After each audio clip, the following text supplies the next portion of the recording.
எல்லோருக்கும் வணக்கம். என் லைஃப்பில் இந்த மாதிரி ஒரு பெயின்ஃபுல்லான ஒரு சுச்சுவேஷனை நான் ஃபேஸ் பண்ணதே கிடையாது. மனசு முழுக்க வலி வலி மட்டும்தான்.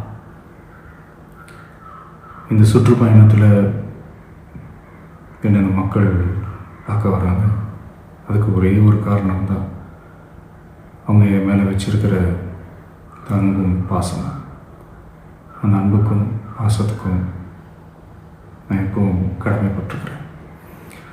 அதனால தான் இந்த சுற்றுப்பயணத்தில் மற்ற எல்லா விஷயங்களையும் தாண்டி மக்களுடைய சேஃப்டி, அதில் எந்த காம்ப்ரமைஸும் பண்ணிடக்கூடாதுன்றதுக்காக தான் அது என் மனசில் ரொம்ப ஆழமாக இருக்கும் அந்த எண்ணம்.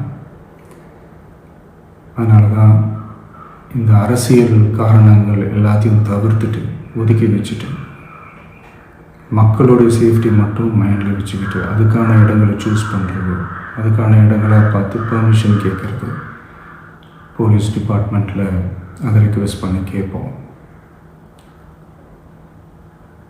ஆனால் நடக்கக்கூடாதது நடந்துருச்சு. ஆனால் மனுஷன் தானே, அந்த நேரத்தில் அத்தனை பேர் பாதிக்கப்பட்டு இருக்கும்போது எப்படி அந்த ஊரை விட்டுட்டு என்னால் கிளம்பி வர முடியும்? நான் திரும்ப அங்கே போகணும்னு இருந்துச்சுன்னா அதை ஒரு காரணம் காட்டி அங்கே வேறு சில பதட்டமான சுச்சுவேஷன்ஸ், வேறு சில அசம்பாவிதங்கள் அந்த மாதிரி எதுவும் நடந்துடக்கூடாதுன்றதுக்காக தான் நான் அவாய்ட் பண்ணேன். இந்த நேரத்தில் சொந்தங்களை இழந்து தவிக்கிற அத்தனை குடும்பங்களுக்கும் என்னுடைய ஆழ்ந்த இரங்கலை தெரிவிச்சுக்கிறேன். எனக்கு தெரியும், என்ன சொன்னாலும் இது ஈடேயாகாதுன்னு எனக்கு தெரியும். ஹாஸ்பிட்டலில் ட்ரீட் பண்ணிகிட்ருக்கிற எல்லாருமே சீக்கிரமாக க்யூர் ஆகி வரணுன்றதை இந்த நேரத்தில் நான் வேண்டிக்கிறேன். கூடிய சீக்கிரமே உங்கள் எல்லாரையும் நான் சந்திக்கிறேன். இந்த நேரத்தில் எங்களுடைய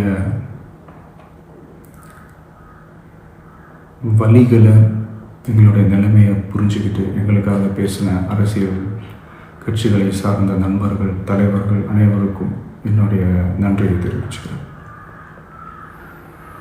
கிட்டத்தட்ட ஒரு 5 மாவட்டத்துக்கு பிரச்சாரத்துக்கு போனோம். இந்த மாதிரி எதுவுமே நடக்கல. ஆனால் கரூரில் மட்டும் ஏன் எப்படி நடக்குது, எப்படி நடக்குது? மக்களுக்கு எல்லா உண்மையும் தெரியும். மக்கள் எல்லாத்தையும் பார்த்துக்கிட்டு இருக்கிறாங்க. கரூரை சேர்ந்த அந்த மக்கள் அந்த உண்மையெல்லாம் வெளியில் சொல்லும்போது எனக்கு கடவுளே நேரில் வந்து இறங்கி அந்த உண்மைகள்லாம் சொல்கிற மாதிரி எனக்கு தோணுச்சு. சீக்கிரமே எல்லா உண்மைகளும் வெளியில் வரும்.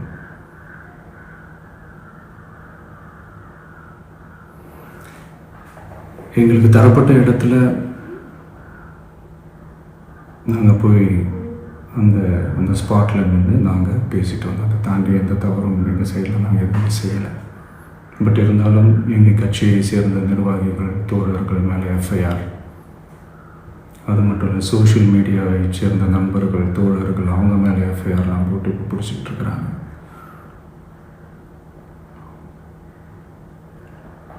CM sir,